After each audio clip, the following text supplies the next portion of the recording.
This week, I packed up my camera gear, loaded it up in the Airstream, and hit the road for a week of trade shows, camping, and exploring. Glass Vegas is a glass trade show, and I thought it would be a really fun opportunity to test out my fully electric camping setup and take you guys along for an adventure. I was really nervous to try to tow the Airstream with the Tesla. I did a lot of research and tried to watch any YouTube videos that I could, but to be honest, there's not that many of them. So I had my estimations of how much mileage I thought it would tow, but I had the feeling it would be okay. I also wanted to introduce you to Osa. She's a year and about a quarter Australian Labradoodle. We took Osa along for the trade shows too. That was pretty cool. She was really well behaved and just lied down and relaxed and let everyone talk, and she was really a great companion at the trade shows. Camping in the Airstream was amazing, but we're definitely excited to get back in the Tesla and head over to Las Vegas to go to the trade show and check out some of the glass.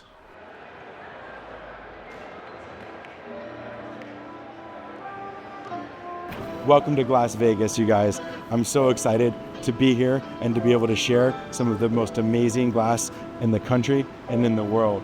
I'm really excited to get to see some of my old friends, some of the old school guys that helped build this industry, and to see where it's going to go and what's next for glass. Thank you guys for joining me. Welcome to Glass Vegas.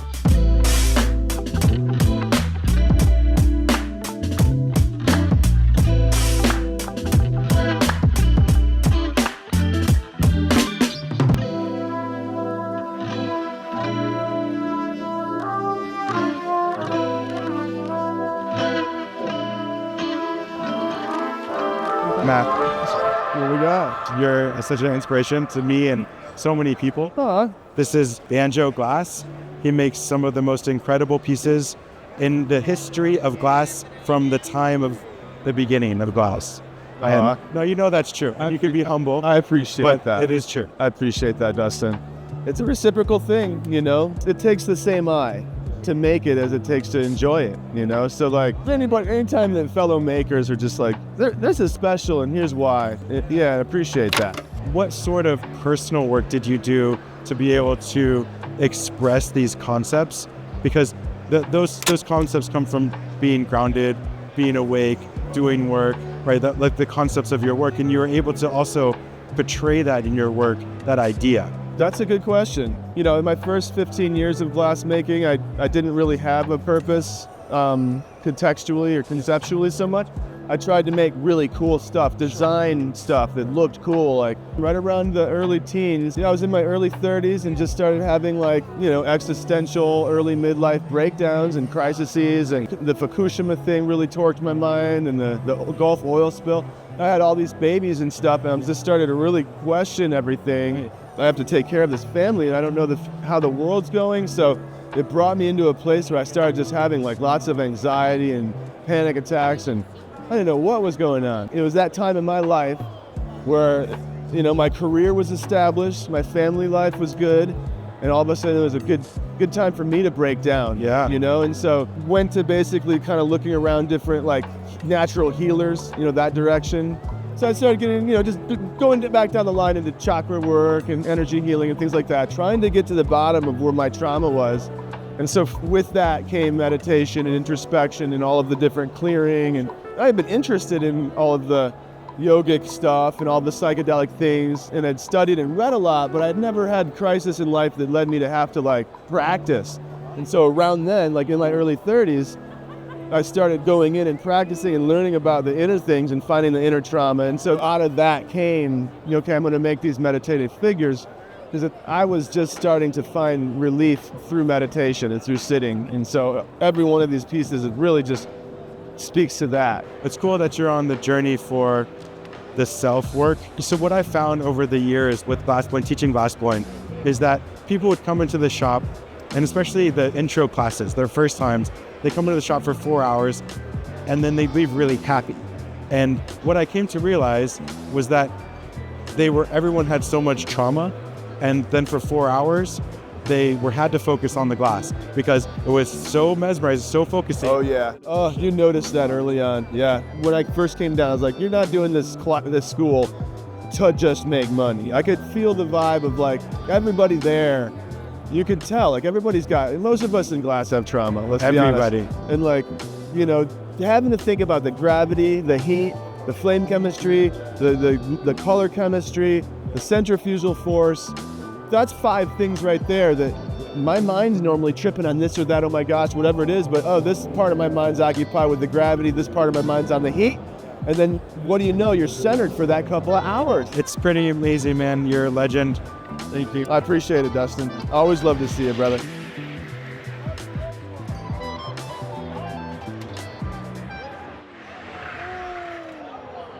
So about 13 years ago, some artists out in Spokane, Banjo and Badger and those guys, they all had the idea, let's make some race bongs. And they bought a cheap track and they went out to the park and it turned into a thing. So a lot of kids who did derbies in the past, and they see this and it's just another opportunity to nerd out, do something different for what they do every day. They're making spoon pipes and bubblers all day and something else to think about once a year. It's pretty amazing because it'll take your mind off of, you know, your normal production, but you still get to use the skills that you love and like your creativity, because that's what we all came in the first place, is like we wanted to be able to make stuff, and I feel like it feeds a lot of different things. No, and it's Vegas too. So it's Vegas, so they like to come and, you know, compete. They take away some good prizes from our sponsors, you know. So tell me about yourself, your work, what inspires you, but like maybe how you fell in love with glass yet, right? Because what I see in your work is love of the material and the expression. So how'd you fall in love with it? It was actually totally by accident. I was in school pursuing illustration, and I needed to take a class outside of my major. So I signed up for an intro to glass casting 101. So I didn't intend to do anything with the material, but once I started working with it, I realized how unique it was. The properties were so unlike any other material. I didn't even really think about why I was messing with it or what I was going to do with it, but I just felt like I needed to work with it. That's cool. And where'd you learn flame working? At Virginia Commonwealth University. Oh, cool. Mm-hmm. And back then, my first teacher was Emilio Santini, and he was like there for his last semester.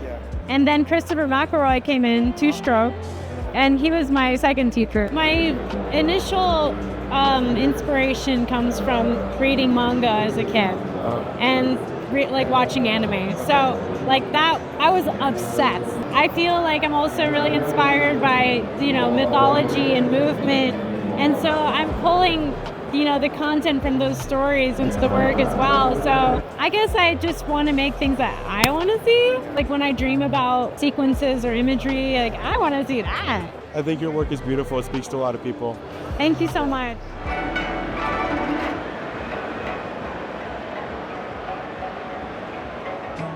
We spent 2 days at Glass Vegas, and it was really refreshing to see how much the glass industry is evolving. If you haven't been to a trade show, it's really a good idea to go check it out. One is just to network and to meet some people, like-minded people who are making similar stuff and maybe can share an idea or a technique or just like an experience. The other really great thing to do is to create a production line or a series of work and go out there and showcase it and sell it and take orders. I had a few different ones. This one is from 2014, and it was definitely a lot of fun to make and create those pieces for sale. It's a really good way to connect with stores and get your work out there and get it in stores across the country. Glass Vegas is a great place to showcase your work as a glass artist, and some of the sculptural work out there was just really on another level. I mean, stuff that is just incredibly well crafted. Artists like Elbow were showing there, and it was really cool to see some of those dinos in person again. It's been a long time. When I started blowing glass, I was always told that silver fume was blue and that gold fume was yellow. But I saw it in many other people's work that there was a lot of deep purples and greens and yellows that just were really possible. And that's when the Period Flower series really started. I needed to showcase, let everybody know it's not just blue. The silver is much, much more than that. And so in this style of marble, you can really see that it goes from a deep purple to a nice vibrant green, and then back to the deep purple core where it's at its thickest. And then some of these marbles where it's focused more on the clarity of the silver while maintaining the colors. You can see you even get some nice deep reds, yellows, and oranges trapped inside. A very nice combo. And then that led me to the gold fume. I really wanted to showcase the dichroic aspect that gold has. And so when it's backed with a black background, you can see the flower appears gold and green. But then when you back it with a white background, it becomes bright pink, sometimes like a really deep purple as well. And so I found myself always explaining that to my clients and customers. And that's where this came in, where you had 2 gold fume implosions, one done over white and then one done over black, which it kind of explains the whole message behind the piece, is that that's the superpower that gold has. So I'm Sean Henderson, but I go by Hendy Glass, and I'm out of Phoenix, Arizona, and I'm traditionally a sculptural artist. Taught myself how to sculpt, so I'd say 90% of my work now is sculptures, but oddly enough, I actually had an order for some Hendy tubes, so this is kind of some of the other skill set that I can do and everything like that. Something I think that's like been really refined lately are like the invaders. So it's like these started out not as like compact, like not as like, you know, just the bends and the shaping, like everything like fits in. Right. They've become very popular over the years, but they've also really kind of refined down to this nice, compact, and fully detailed piece that like fits in your hand. Yeah. They really like are just a full embodiment of like, you know, the refined process of a particular design. I think you're right though, like I can see it in that piece, a lot of refinement, a lot of development. And it was a random original idea. Like it's such a random like piece conceptually to like kind of come up with. A lot of people aspire to achieve these levels of design and technique. And well, thank you, man. Appreciate that.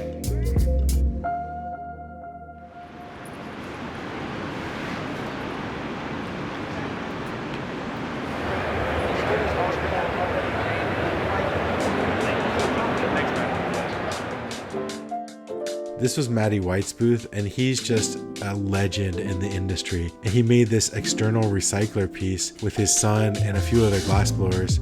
So this is an external recycler where the water is coming out and then back into the piece. Pretty amazing concept. I really loved the work of Hallie-Cat Glass. These marbles were so cool and impressionistic. I had never seen anything quite like this, and the cold working was super amazing. Honestly, this is like some pretty incredible work, you guys. Check out Hallie-Cat Glass. I really loved the color fades and the Memphis style that Cold Burger Glass was doing.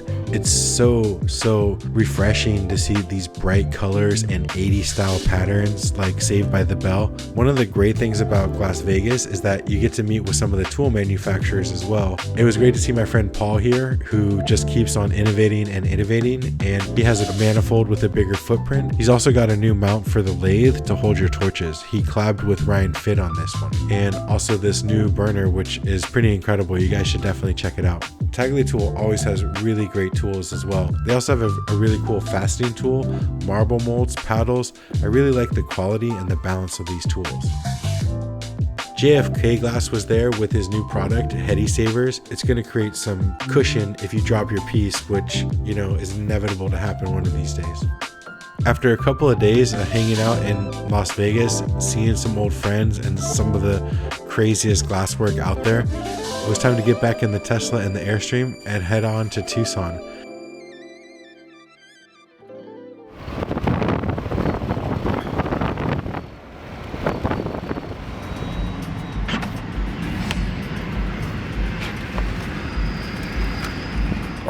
What is happening? Well, we can either go to the other supercharger in town, or we could drop the trailer. What are you thinking? Okay. Let's see how long we got. Tesla app says 40 minutes. Oh wow! How's the range? Hi, sweetie.